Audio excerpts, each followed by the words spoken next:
Bonjour tout le monde. Bon, c'est complexe ce que je suis en train de vivre ce soir.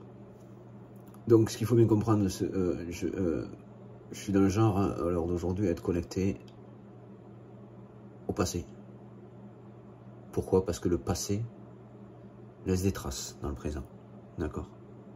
Le futur n'a laissé aucune trace. Il n'y a que le passé qui a laissé une trace. Donc je suis connecté au présent entièrement. Donc du coup j'ai ces vibrations issues du passé qui me viennent, avec lesquelles je suis connecté. Du coup je revis intérieurement des situations du passé complètement. Hein. C'est-à-dire que je me reconnecte, c'est comme si je me reconnectais à la matrice du passé, sauf que ce n'est plus que de la fumée. Et donc je ne suis plus pris dans ces énergies. Mais par contre je les vibre, enfin elles me font vibrer, quoi. Elles me font ressentir ce qui s'est passé. Donc là ce soir ce que j'ai vécu, ce que j'ai pu ressentir comme passage, j'ai ressenti un passage par rapport à l'époque de Moïse. Moïse et les enfants d'Israël avec les enfants de Pharaon. Quand il y a eu cette histoire où les enfants de Pharaon sont morts pendant la nuit et les enfants d'Israël sauvés. J'ai vécu ce passage tout à l'heure. Voilà, j'ai revécu ce passage intérieurement, donc je vous garantis que ça fait drôle.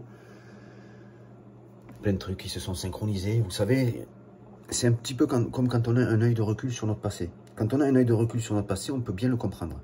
Et bien là, comme j'ai revécu en fait cette histoire du passé, parce que je suis en situation présente avec ces choses-là, c'est comme si je le revivais, mais avec un œil de recul. Donc c'est très complexe. À vous l'expliquer, je ne sais pas si vous l'avez compris, si vous l'avez compris, mais c'est hyper costaud l'histoire. Donc, je ne sais pas si je vous dirai vraiment ce que j'ai compris dedans. En tout cas, j'ai compris pas mal de choses. Sachez qu'à cette époque-là, Pharaon s'était emparé du pouvoir par le biais de médiumnité. Alors qu'à la base, la médium l'avait prédit que c'était Moïse qui devait prendre le trône.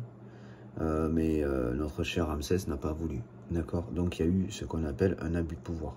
Donc c'est là qu'il y a eu dérogation, quoi. Enfin, qu'il y a eu un gros problème. C'est pour ça que Moïse a été aidé par Dieu, tout simplement. Parce qu'un pharaon, à la base, un vrai pharaon, c'est quelqu'un qui est connecté à Dieu. Mais quand on use de la médiumnité, on use de quelque chose qui parle. C'est un petit peu, si vous savez, quand on parle de prévoyance, vous savez, vous prévoyez une soirée. Vous allez vite comprendre. Vous prévoyez une soirée.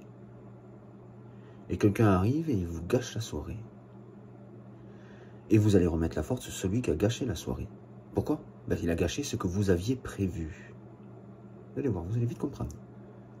Mais cette personne, dans la réalité, de quoi est-elle fautive réellement? Celle qui a gâché votre soirée qui était prévue. De quoi est-elle fautive? D'avoir gâché vos prévisions? Mais elle n'avait aucune prévision. Vous comprenez ce que je veux dire? Qui a gâché quoi réellement? C'est un petit peu ce qui s'est passé dans le passé. Sur ce, je vous souhaite une bonne soirée, puis je vous dis à bientôt.